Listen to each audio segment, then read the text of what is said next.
Claim करायचं 12 वर्षात आपण काय करायचं नाही, फक्त समोरच्याला डिफेम करत बसायचं. ही सेम स्ट्रॅटेजी इकडे चालू आहे. 35 वर्ष बोलत राहायचं, ते आम्हाला ब्लेम करत बसायचं, स्वतः काय करायचं नाही, जबाबदारी घ्यायची नाही. विधान परिषदेत आमदारांची नावं तुमच्यापैकी कोण सांगू शकते? आज 35 वर्षात विधान परिषदेचे आमदार तेच होते. पाणी विकणं एवढं पाणी तिकडे मिळते ना जिल्हाध्यक्षांकडे, विकणं एवढं पाणी त्यांना मिळते. व्हिडिओ व्हायरल झाला होता. अभि मी बोलतो, माहिती माझ्या लेकालाच. कारण यांनी सांगावं प्लान कोणाकडे बनवलाय, यांनी सांगावं प्लान कोणाकडे बसवलाय. त्या प्लानचं डिटेलिंग करून 4 कन्सल्टंट प्रायव्हेट रस्ता करणारे आम्ही नाही मिळत. कॉन्क्रीटचा रस्ता स्वतःच्या पेट्रोल पंप करता करण्याकडे आम्ही नाही मिळत. आपण प्रश्न विचारतील सगळ्या प्रश्नाची मला टीका करण्याची सवय नाही. बरोबर आहे, काल जोरात बोलले 25 कोटी आणले. तुम्ही आणल्यात का? ते 25 कोटी शेतीच्या वाढदिवसाला आले, त्यानंतर काय केलं तुम्ही? काहीच नाही. ते म्हणतात जागा आमदार होते तोपर्यंत प्रत्येक वर्षी 50 करोड रुपये महानगरपालिकेला शासनाकडून अनुदान आणून द्यायचो. गेल्या 2 वर्षात किती आले? तो विखंडित करण्यासाठी ते गेले. मग जो काय प्रशासकीय राजवटीमध्ये ठराव झाला पाण्याचे दर वाढवायचा, तो विखंडित करायला का नाही गेले? तो का नाही करून आणला? 1 मिनिटाचं काम आहे ना. मुख्यमंत्री उपमुख्यमंत्री सगळे त्यांचे आहेत ना.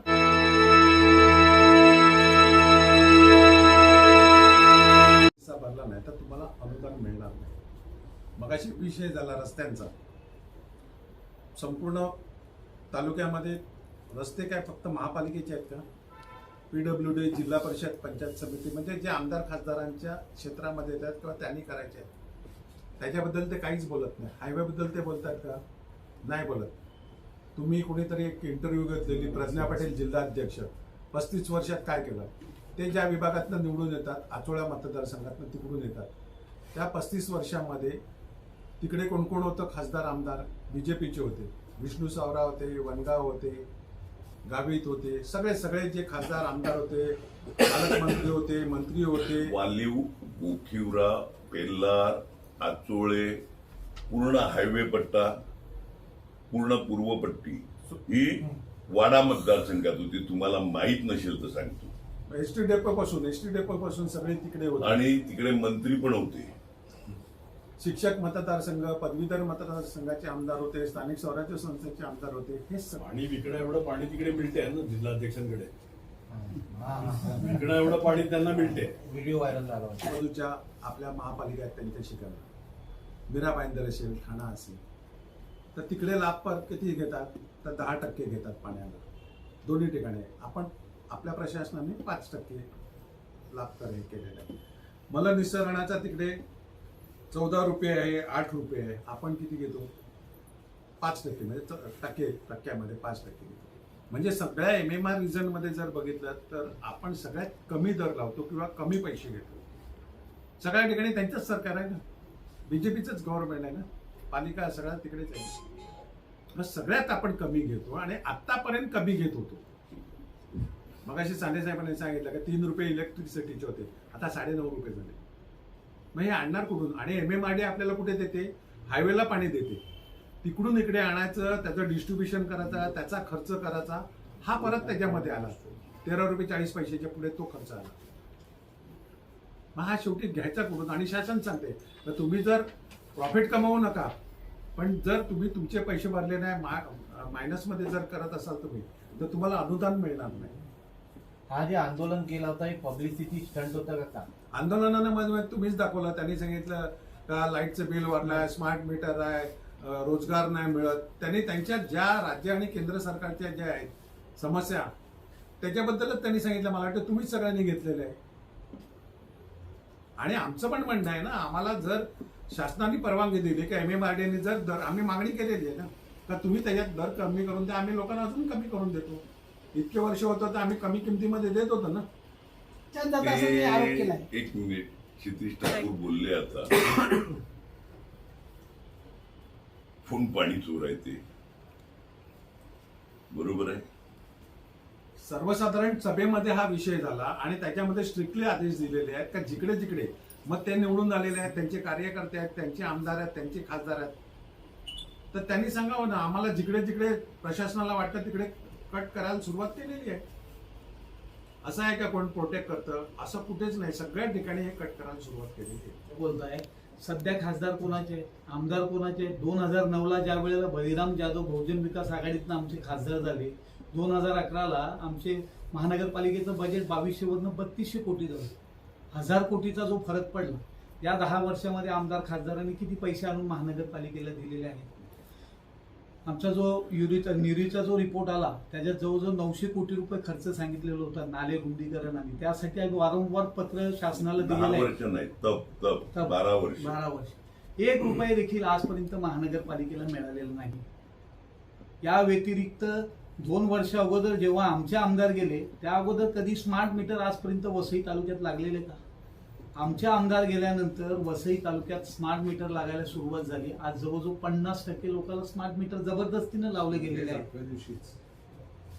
त्यावेळेला काही का झालं नाहीये? आमदार होते तोपर्यंत प्रत्येक वर्षी 50 करोड रुपये महानगरपालिकेला शासनाकडून अनुदान आणून द्यायचो. गेल्या 2 वर्षात किती आले? बळीराम जाधवांचं बोलले 3200 कोटी पर्यंत आमचं आपलं बजेट गेलेलं. गेल्या 12 वर्षात किती पैसे आणले? खासदारांनी काय दिले? जरा कळून द्या ना. टीका करायची तुम्हाला जरूर करा महापालिकेच्या कामावर, पण तुमची पण जबाबदारी जी आहे ती पार पाडा ना. बघा, त्यांनी विधानसभेमध्ये प्रश्न विचारला, त्यांनी पाठपुरावा केला की या प्रभाग समितीचा जो ठराव झालेला आहे सभापती पदाचा तो विखंडित करण्यासाठी ते गेले. मग जो काय प्रशासकीय राजवटीमध्ये ठराव झाला पाण्याचे दर वाढवायचा तो विखंडित करायला का नाही गेले? तो का नाही करून आणला? 1 मिनिटाचं काम आहे ना, मुख्यमंत्री उपमुख्यमंत्री सगळे त्यांचे आहेत ना, 1 मिनिटात करून आणू शकतात ना. पण केवळ राजकारण करण्यासाठी ते करतायत. नाही तर आता आम्ही जे पत्र पाठवलेली आहेत त्यांनी पाठपुरावा करावा आणि करून घेऊन यावा. आम्ही तर करणारच आहोत. ते माहिती 25ला कोण आमदार होते सत्तेवर? तर महानगरपालिकेत आम्ही नव्हतो, ते आता आलो. मग त्यावेळी वाढवून कसं दिलं तुम्हाला तुम्ही? आणि 25ला वाढवलं ते तुम्हाला आज कळलं? कमाल आहे. अभी मी बोलतो माहिती माझ्या लेकालाच. कारण यांनी सांगावं प्लान कोणाकडे बनवलाय, यांनी सांगावं प्लान कोणाकडे बसवलाय. त्या प्लानचं डिटेलिंग करून 4 कन्सल्टंट प्रायव्हेटली, नगरपालिकेचा खर्च नाही.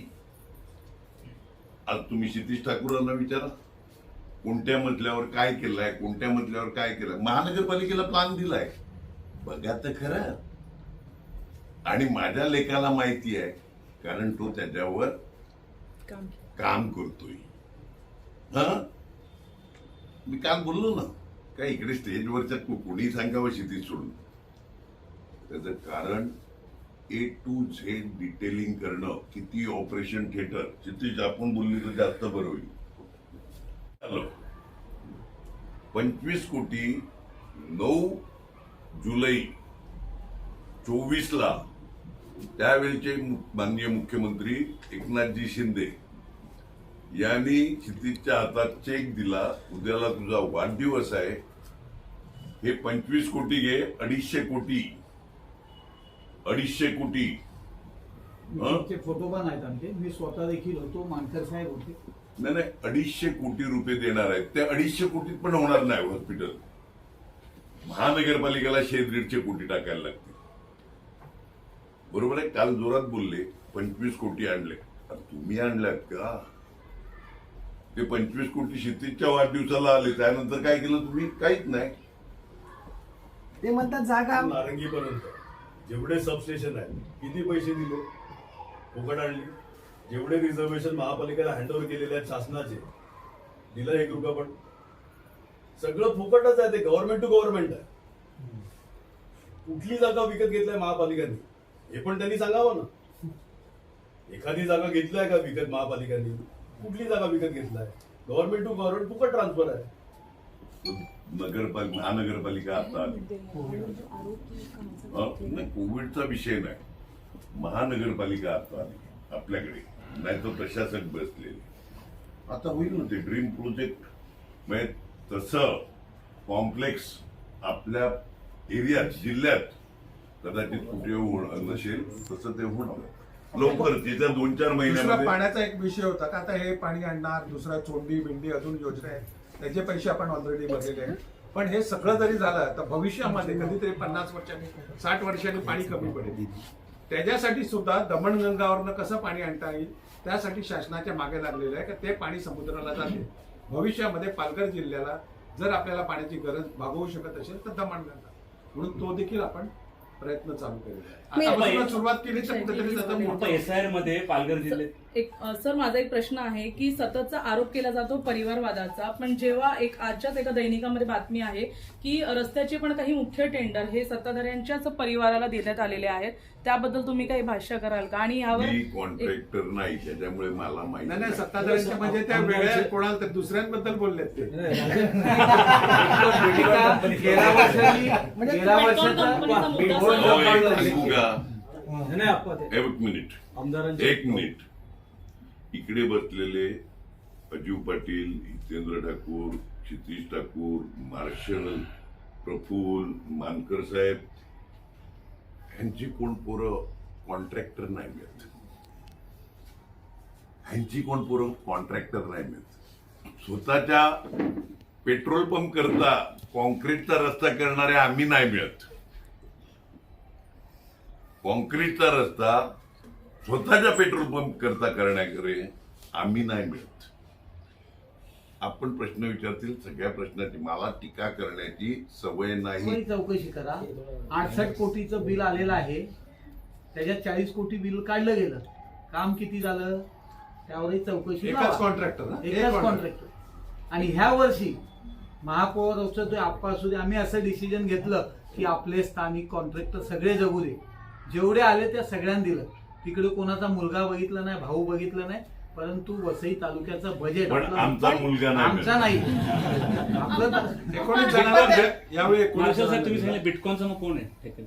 बिटकॉइनचं करा ना तुम्ही. तो एक विशिष्ट एकच ठेकेदार आजपर्यंत कधीच एका ठेकेदाराने महानगरपालिकेचं काम केलं. मेयर सर मेरा आपसे एक मिनिट. तुमच्या इथल्या आमदारांनी ते होर्डिंगवर लावलेलं ना टेंडरचं डॉक्युमेंट आणि कोणाला लागलं वगैरे, वाच. माहिती घ्या त्यांच्याकडून.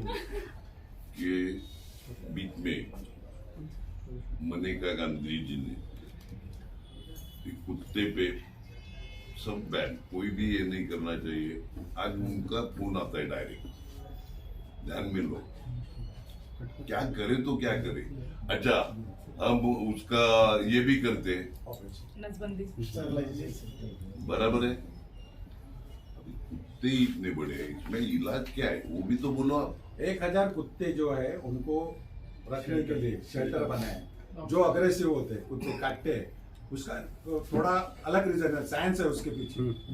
कुत्ते के पीछे साइंस है कि 5 कुत्ते हैं, उसमें एक कुत्ता सेटिस्फाई होता है और 4 जो होते नहीं है वो एग्रेसिव हो जाते हैं और वो काटते हैं.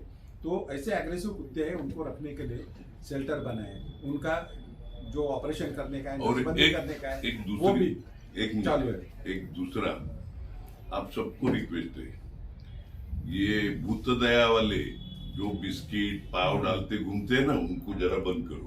और वो भी उनका भी मीटिंग लिया था सबका, उनको भी बताया है कि जो फीडिंग स्टेशन है वो भी लोग पता किया है कि किधर किधर फीडिंग स्टेशन रखने के, तो वो लोग आके उधर डालेंगे. और वो जितने भी उनके लोग हैं उनसे भी बात हुई कि भाई आप एरिया वाइज अगर संभालने वाले हैं, देखने वाले हैं, तो कॉर्पोरेशन आपको हर तरह की सहयोग करेगी. और दूसरा भी चालू है कि उनको कॉलर लगाने का वो भी सोच रहे हैं.